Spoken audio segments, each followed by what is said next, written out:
Coming up next on this special edition of our broadcast, the Secretary of Health and Human Services, Robert F. Kennedy Jr. Join us.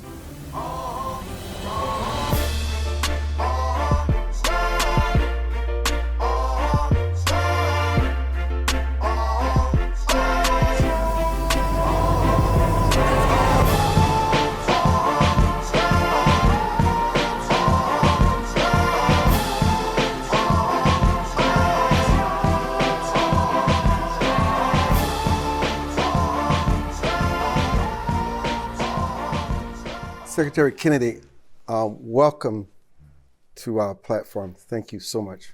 Thanks for having me on, Armstrong. For joining us.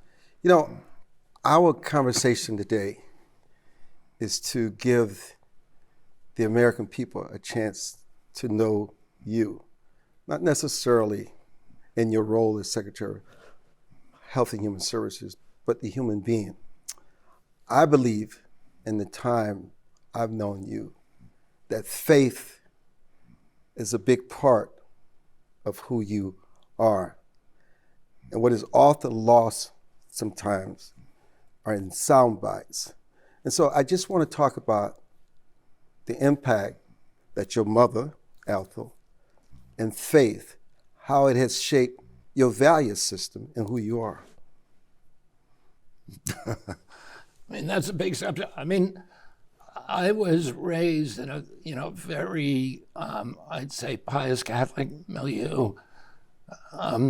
Both of my parents were devout. We went to daily mass during the summer times. We went to church every Sunday. We prayed the rosary at least once a day, read the Bible every day, and then said prayer before and after every meal. It was part of my life. I became addicted to drugs when I was 15 years old, a year after my dad died.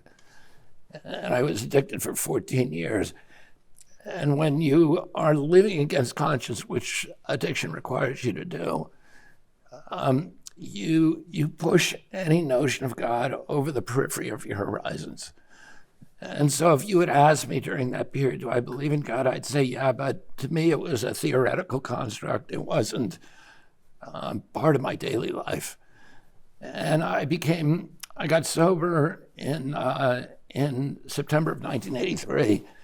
And, I believe that I am biologically programmed for addiction. Some people get addiction through trauma, through culture, or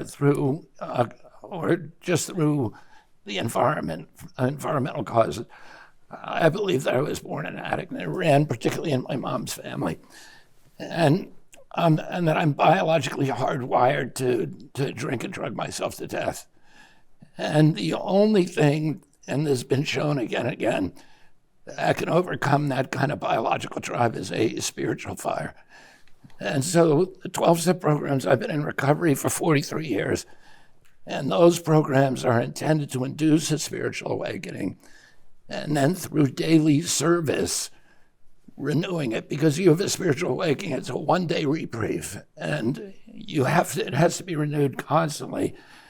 And the way that recovery programs work is they renew it through service to others. And so it's part of my daily discipline. I go to a meeting every day. I do about 40 minutes of meditations every day. And, St. Francis of Assisi said we should try to turn our lives into a prayer. So every day to stay in conscious contact with God. And I try to do that in my life. I try to do it by doing the next right thing. I always asking myself, am I where I'm supposed to be right now? Are my decisions aligned with what Providence wants me to do? And when I do that, my life, the rest of my life becomes almost effortless. It's like I can put down the oars and hoist the sails, and I feel like I'm being propelled from behind, and opportunities appear in my life, and I have to make the decision whether to take them, but I now can make decisions very quickly. when you do that a long time, you exercise a muscle and you develop good judgment. And it's called wisdom. The word wisdom just means a knowledge of God's will. It's an instantaneous understanding of the choice between right and wrong. Do you believe if you did not have these moral or spiritual anchors, you would be dead now? Oh yeah, I would definitely be dead now. And particularly with, addiction today is much more dangerous than it was when I was an active addict because of all the fentanyl and the ease in which you can use the internet to get drugs delivered from China or whatever. And, I have family members who have died on their, one of them, a niece, who probably, we think it was the first time she ever took drugs. And so it's much more dangerous today than it was back then, but it was dangerous when it was, and I came close to death many times. I heard you, which surprised me this week, in your outburst when you talked about the cocaine on the toilet. There are a lot of young people who listen to that, and I don't think you were able to put that in its proper context, what the deeper message was in revealing that. Well, my job is not to calculate how my message is going to land. My job is to tell the truth about myself, about everything, about how the government works, about scientific studies, etc. And a lot of times, in fact, somebody said this morning, aren't you scared if you say that people will misinterpret it? And I say, I don't worry about that. That's not my job. My job is to tell the truth and let it land as it will. What I said was not an outburst. It was just a factual statement about my life. And people, of course, there's going to be anything I say. There's going to be a whole chorus of opponents to me who don't like what I'm doing, who don't like the way that I challenge vested interests, who are going to spin that in their way and make it seem like I said something horrible, take umbrage at it, and there's a whole industry that just takes umbrage or distorts anything I say, and I can't worry about that. I can't worry about if I say this thing that's truthful, are people going to spin it against me? It would overwhelm me. Well, the only thing I do is I say I'm going to tell the truth to people, and when I ran my presidential campaign, I made that pledge at the beginning, and I'm going to always tell the truth, no matter what it is. And then people are going to process that in a number of different ways, and they're going to process it through the lens of their own biases or their own agendas. You mentioned that you were born and prone to addiction. There's always this concept about the Kennedy curse. Do you actually think that's real? Did it ever weigh on you in your younger life when you saw what happened to your father and your uncles and your cousin? Is that another burden that you also carry? Well, I don't look at anything in my life as a burden. I look at everything as a gift. And, when somebody, even today, almost every day, somebody will give me the finger, or, I have many people coming up and asking me and patting me on the back and asking to get their pictures taken. But for every 10 of those people, there's one who is very angry. And I'll tell you something, that I was at the gym in Nashville about a week ago, and a guy came up to me while I was working out, and he was screaming at me, and he was saying things that were very ugly and cursing a lot. And I talked to my security detail, talked to me about it and discussed, should they report him to the management of the gym and have him ejected? And I said, no.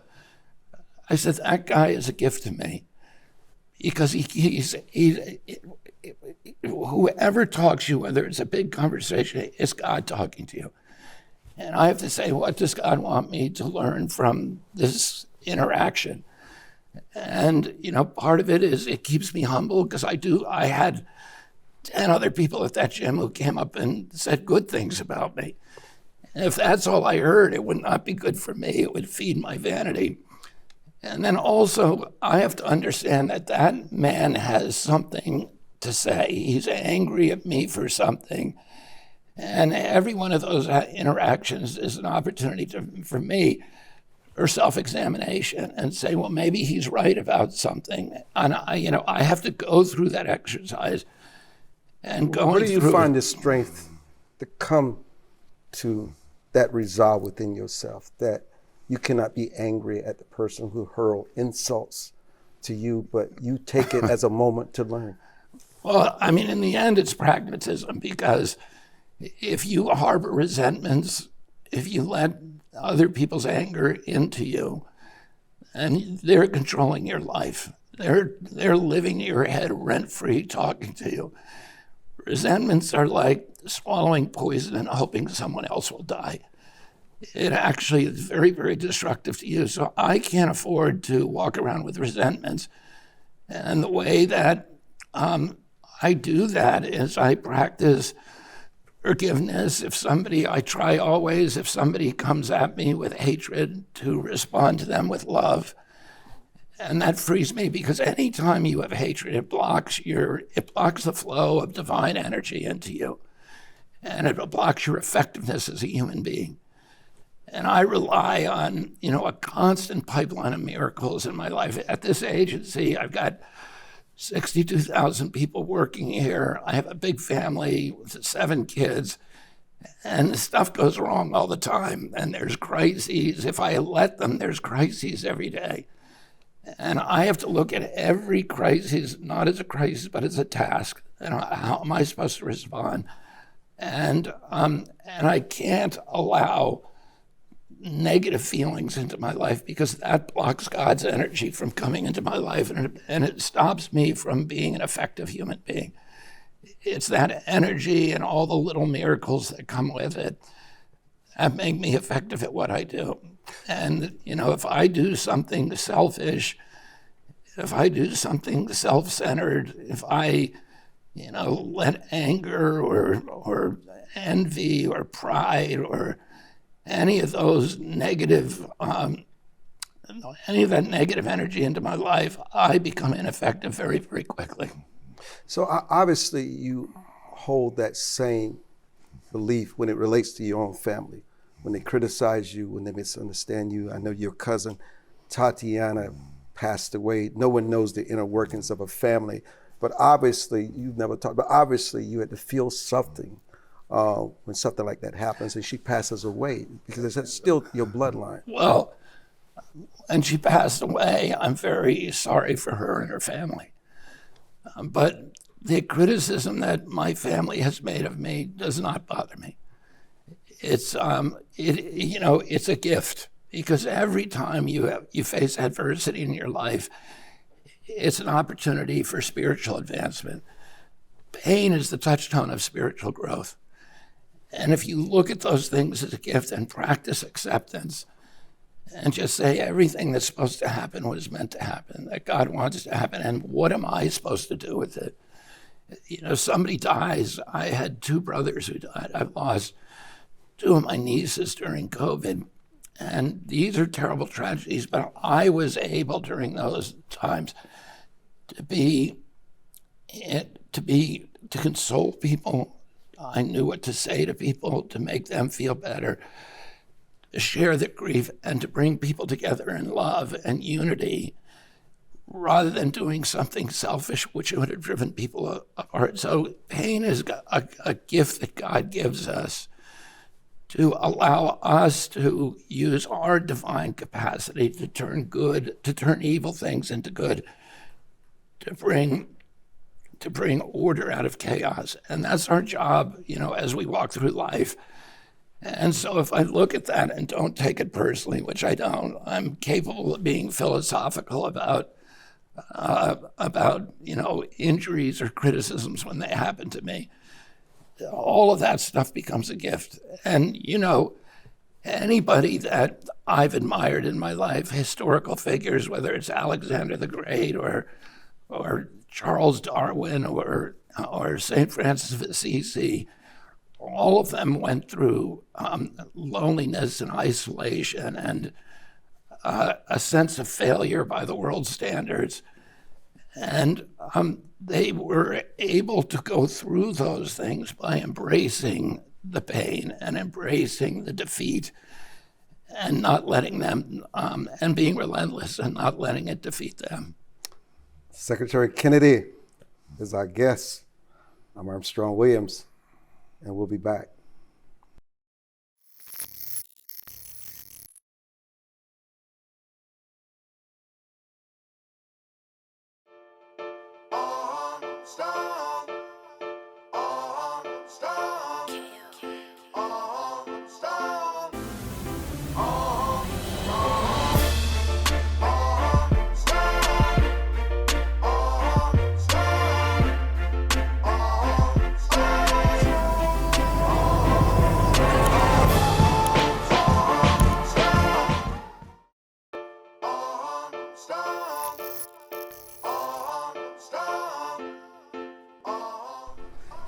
Welcome. I find it heartwarming what you're saying, and in many ways, because as someone were to study your background, whether your lawsuits against Monsanto, and if you look at your advocacy against processed foods, it just didn't start with the Trump White House. This has been an advocacy of yours, whether it's nutrition, whether it's dyes and food. It seems like you've always had a moral clarity that corporations and food companies, and this thing, we wanted to have it cheap, but we do it at the expense of people becoming ill, whether it's diabetes, whether it's hypertension, whether it's cardiovascular disease. So this is not nothing new for you. This is sort of your moral clarity. It has always been your mission. Yeah, I started out on the environment, and I represented, back in the early 80s, I represented fishermen on the Hudson River. And the Hudson was being polluted by very powerful polluters who used political clout to escape the application of the law and to escape the application of free market economy. They were essentially cheating the marketplace by bringing a product to market and getting out of it, externalizing the cost by forcing the public to pay the cost of them bringing a product to market. And the way that they did that was by disabling the regulators. They had captured the agencies that were supposed to protect these fishermen from polluters. The Corps of Engineers, the Conservation Department, the EPA, were under the control, and I saw that firsthand, that people, in government were not doing what they were supposed to do. They were doing the bidding of their corporate overlords. And I saw all the mechanisms by which corporate capture could happen. And those are all translatable. So it wasn't just happening on the Hudson. It was happening with the pharmaceutical industry. It was happening with securities firms.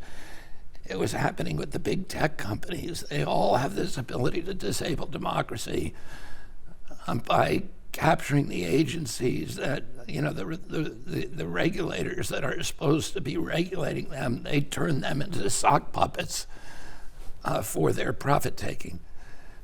And so, it was easy for me when I started working on public health issues to see that the same dynamic was at work, where pharma and the big ag companies and the processed food companies had captured the agencies that I now run.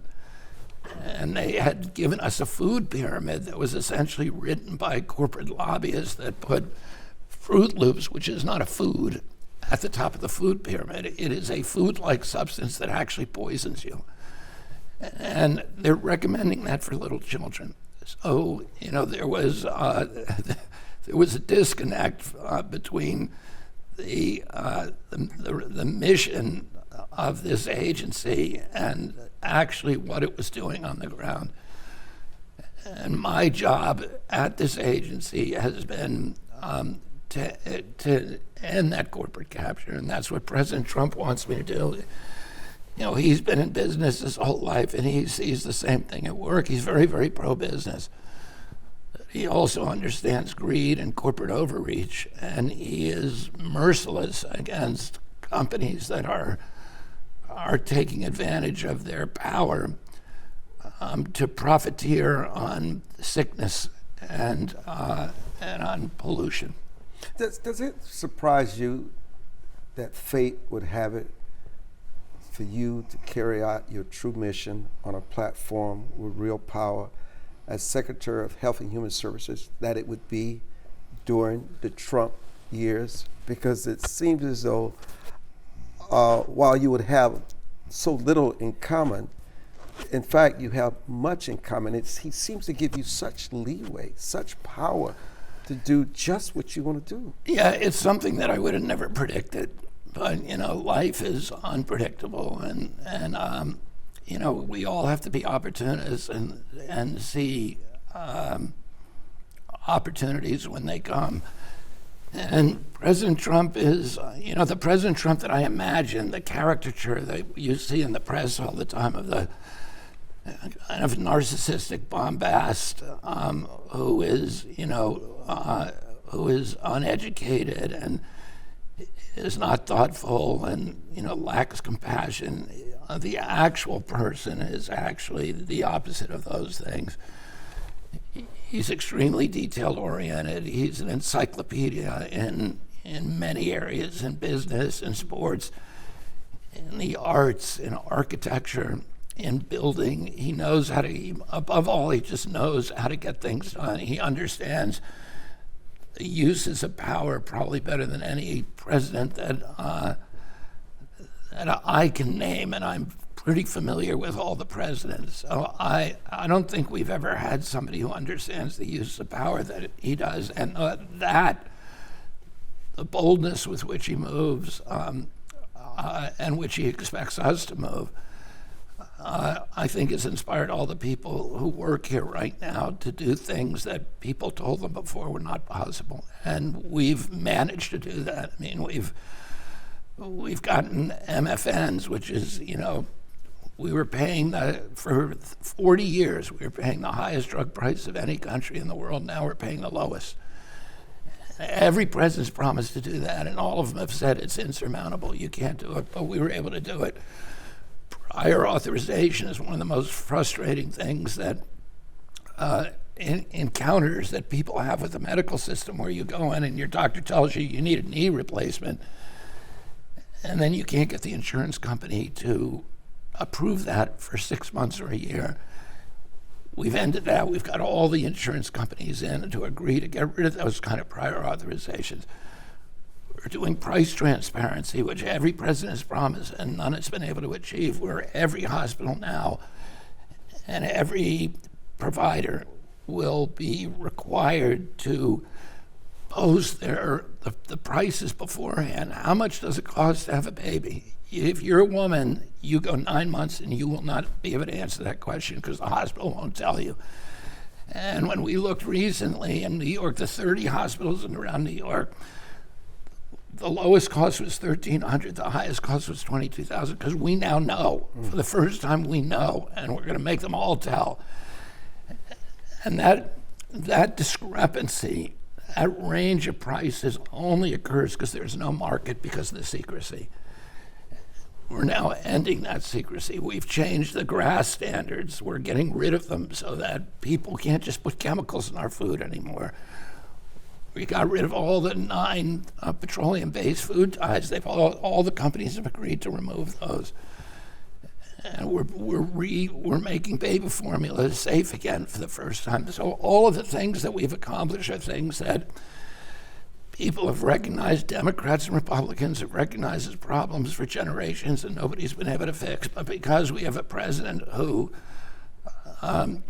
is intent on fixing problems, and is fearless in his approach and imaginative and resourceful, we're able to do things that I think nobody ever imagined that we'd be able to Sounds as if he reminds you of yourself.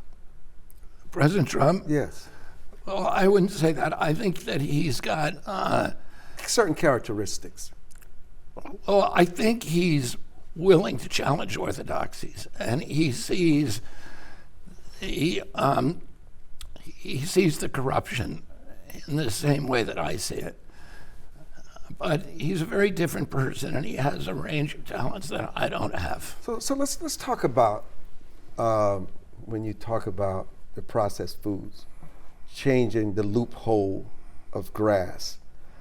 You're really protecting people's health, their children's health, and yet those who have profited for this for decades and decades, because no one had the sort of the backbone to go in and say, look, we're going to make the food industry and everything else work for the benefit of people, not against their health. We're going to make sure that whatever people are processing, these processed foods, they're healthy, whether it's these sugary drinks, like you mentioned, the loopholes. Obviously, you irritate so many structures in the society because that is their money machine. That's how they make their profits at the expense of health, and yet they go out and create this public relations campaign against you to make it seem as though that you're the enemy and you're changing these standards no matter what they are. How do you fight against that, and how do you make sure that the public understands that you're fighting for their well-being, for their health? Well, how do you fight against it? We're doing that. We're changing the standards so that they, and by the way, we're not going to get rid of ultra-processed foods. You're an American, we're not a nanny state. If people want to drink a soda pop or if they want to eat a donut, they're going to be able to do that. We're going to tell them exactly what the cost is of doing that. And we're going to tell them the foods that are healthy and the foods that are not. But it's all going to be driven by individual choice. And, the companies don't like it, but at this point, we have a president in power who is not concerned about their political power. And even the ones that gave him a lot of money are I think, surprised and discontent at the kind of regulatory reforms that we're doing right now. Secretary of Health and Human Services, Bobby Kennedy, is our guest. We'll be back.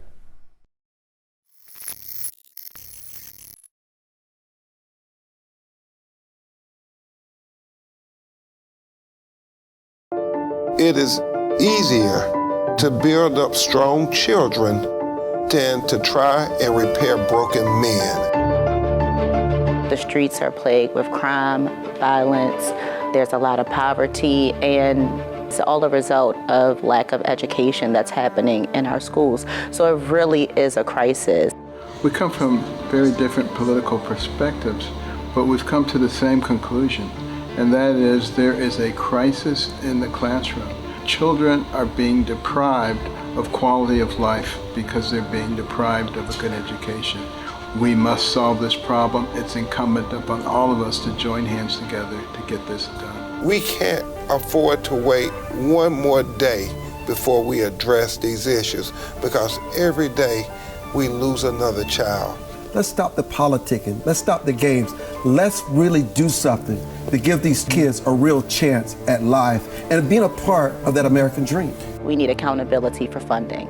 Many of the districts where you're seeing very low test scores, students graduating with very low literacy and math comprehension rates, they are receiving a lot of funding. So where is the money going where our kids aren't being adequately educated? If you believe every child is deserving of a quality education, please go to educationjusticefoundation.com.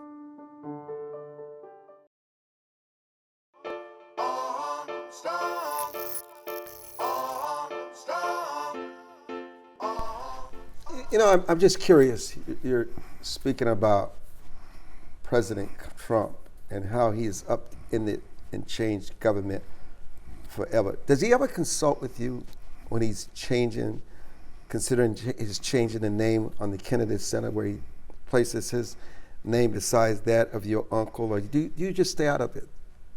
Well, he didn't consult me on that decision, but, Had he consulted you, what advice would you have given him? I wouldn't have advised him on that. To me, I have bigger fish to fry. if I save one kid, it is more important than the name of any building. And, I understand his rationale. He's putting a huge investment into that building and making it better. And it was dilapidated, and it was, and it should be my uncle, the people who created the Kennedy Center after my uncle's death, as a reflection of his desire to make America the font and the centerpiece for global culture, to project American culture around the world and make us a cultural center. The people who did that were trying to build something that would achieve that vision. And I think President Trump has that same vision. He wants to make America the center of the world, economically, militarily, but also culturally. So, I'm very, very happy working for this administration, and I'm okay with the name of the building changing. So, I wanted to ask you about the Rural Health Transportation Fund, which is at $50 billion. It's once in a generation investment to reveal and modernize healthcare in these rural Americas across all 50 states. Talk about some of these places that had some of the worst health outcomes and how you and your department are moving to change this. Yeah, urban hospitals, for the most part, are doing very well, and the people, particularly the nonprofit hospitals, are making money hand over fist. I saw a list the other day of the salaries for people who are running the biggest nonprofit hospitals in this country, and one of them had a $63 million salary. 60 what? $63 million to run a hospital. Wow. So those hospitals are doing very well, but rural hospitals have been neglected. And the rural hospital is critical, one, for healthcare reasons. If you take a long drive, the longer the drive, the more likely people are going to die. And they're also important economic drivers for those communities. Those are communities that are largely in decline. A hospital has the highest paid, often the highest paid people in the community are in that hospital, so it's bringing economic power to the community, but they're also cultural centers, and they hold together those communities, and when you lose them, the whole community collapses. And so there's great concern from Republicans and Democrats that we need to save rural hospitals, but nobody's been able to figure out how to do it. And President Trump has given this $50 billion over 5 years to rural health, and that will increase the flow of federal money to rural health and rural hospitals by a third. So huge influx of money that's coming to those, and it will allow them to bring in AI, to modernize their infrastructure and their facilities, to retain workers, and to do and to counter all of the forces that are closing these hospitals down, that we're just hemorrhaging rural hospitals right now. And President Trump asked us to staunch that hemorrhage, and this is a very, very bold move to do that. What do you feel are the biggest misconceptions about what you are trying to affect as the secretary of this agency? Well, what is it that the press and your critics get wrong? I couldn't even begin to make that list. I don't think in 20 years that I've had an honest article written about me in the mainstream media. Do you think that's intentional? Is it that they don't want the truth out? Why do they mischaracterize what you're trying to do? Well, I think some of it, I think a lot of it is intentional, because I think there's vested interests that don't want me to succeed. And then a lot of it is cultural, it's, tribal, that he's on the wrong side, so whatever we do, we've got to undermine that. And then so many of the lies have been, and I'm not complaining about this, it's a fact. So many of the lies have been so widespread for so long that people just believe them, and they repeat them again and again and again. So And again, this is not a complaint, it's just an observation of a reality. And, but then there's an alternative media, which is actually now bigger than the mainstream media. And I'm able to tell my story on those outlets. And so it's just, by the way, we're very polarized right now in this country, but there's always been polarization in America, and there's always been vitriol and hatred and tribal poison, and but it's amplified today by the social media because the algorithms profit on it. The algorithms program us toward tribalism and partisanship, and I think we've got to figure out ways to come together as Americans, because at some point, because these algorithms are so powerful and so domineering, that that it may be existential for our country. You mentioned briefly earlier in our conversation about lowering prescription drug prices. Talk about what you're implementing with the president's program policy at the White House and why this is important for Americans. Well, we Americans, about 70% of pharmaceutical industry revenue comes from the United States, and we only have 4.2% of the world's population. So one reason for that is we take more drugs than anybody in the world. We're the only nation that allows pharmaceutical advertisements on television. And that's one of the reasons we take so many drugs. But we're paying the highest prices for them. Why is it that you could get what President Trump likes to call the fat pill, a GLP-1 that's made in New Jersey, and that the list price for it is $1,300 in this country? The same product made in the same New Jersey factory is $88 in London. And this is true across the board, that in Europe they're paying, which are developed nations, they're paying, we are paying 2, 3, 5, 15 times what they pay for the same product. And that was those countries taking advantage of us. And the way we were able to fix that, nobody else has been able to fix it, but it was President Trump's adept use of tariffs. He didn't want to bankrupt the pharmaceutical industry. He wants America to continue to be the driver of innovation, of pharmaceutical innovation. He also wanted the companies to onshore their production, which they can't do if they're bankrupt. And so the only solution was to get the Europeans to raise their drug prices for the same product, to make them closer to ours.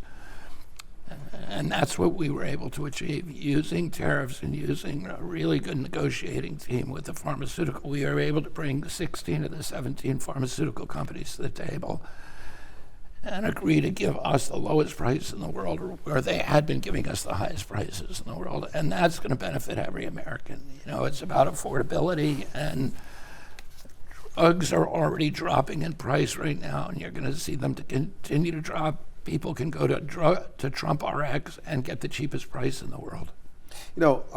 Obviously, there's so much around the Affordable Care Act, the insurance companies, and people being able to afford health care. But you have the Great American Care Plan.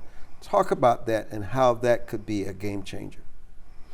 Well, part of that is MFN, but it's also about price transparency, some of the issues that I talked about before.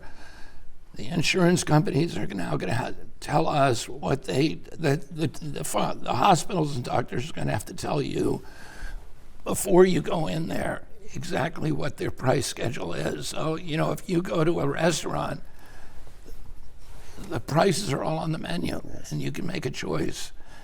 If you buy a car and the guy said to you, you have to buy the car and then I'm going to tell you the price afterward, you would feel very uncomfortable with that. But that's what happens in medicine. And so now we're requiring all providers in this country to post their prices publicly. If you want an MRI and you wanted to shop around and find all the MRI, the concierge companies, the hospitals, et cetera, around you that have the cheapest MRI, you would not be able to do that. And now you're going to be able to do it. You're going to be able to shop around. That's going to drive down prices. We're also forcing the insurance industries to pay to post what they compensate the providers, and that is going to drive down drug prices too, or healthcare prices, because it's going to allow large companies that those insurance companies rely on to shop and to understand exactly what the economics for that insurance company is, and then to bargain smarter with them. That's going to drive down the price of healthcare. And there are many, many other things that we're doing now that are going to drive down healthcare costs. But 4 or 5 years from now, you're going to see a different landscape in this country. Our guest is the Honorable Robert F. Kennedy Jr., the Secretary of the Department of Health and Human Services, and we'll be back.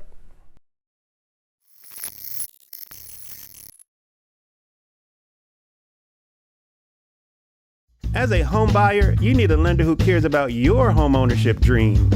United Security Financial has been helping families secure their dream homes for 30 years. We're a national fair practice lender that provides affordable mortgages and low down payment programs to eligible home buyers. To learn how United Security Financial can help you secure your dream home, call 1-800-373-4186.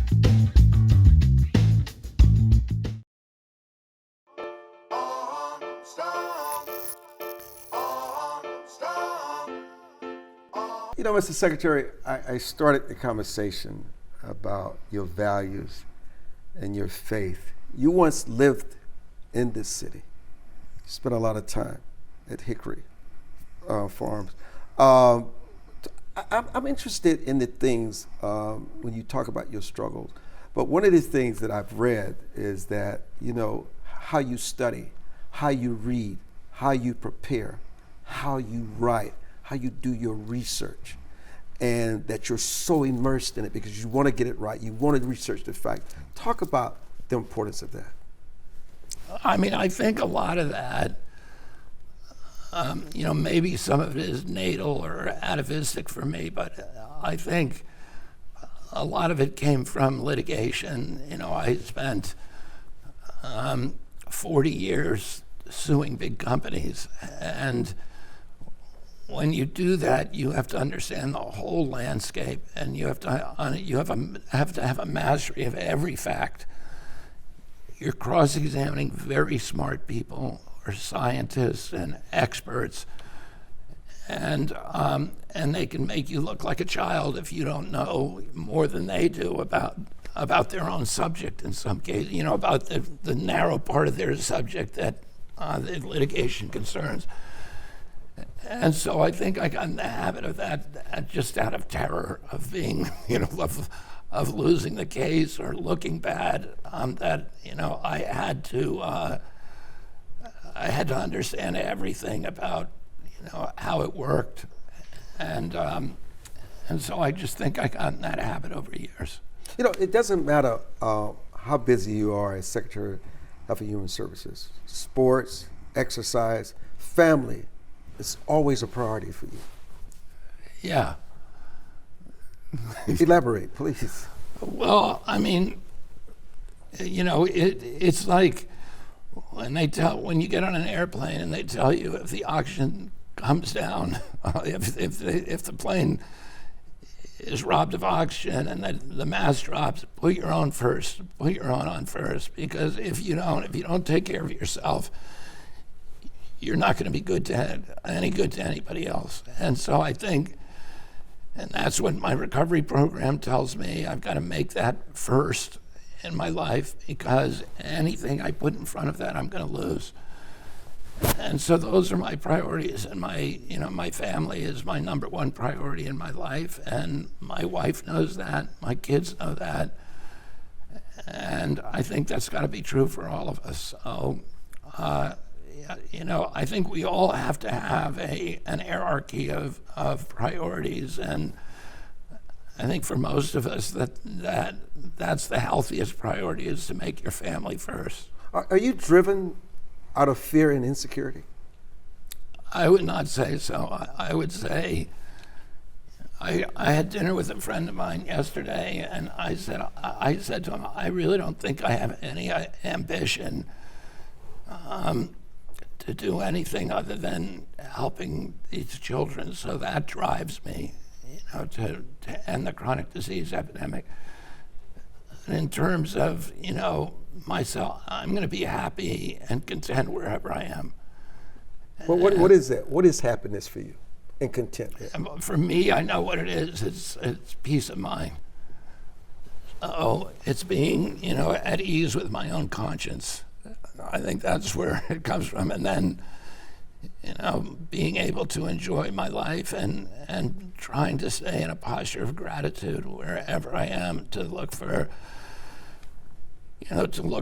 all of the things to make gratitude lists, to make it, and that's pretty easy. If you're an American, if you live in this country in the 20th century, we live like gods compared to 99.9% of humanity throughout entire human history. We can, we have antibiotics, we have oranges and orange juice 365 days a year. We have, you can get on a chair and fly through the clouds and go to California in 6 hours.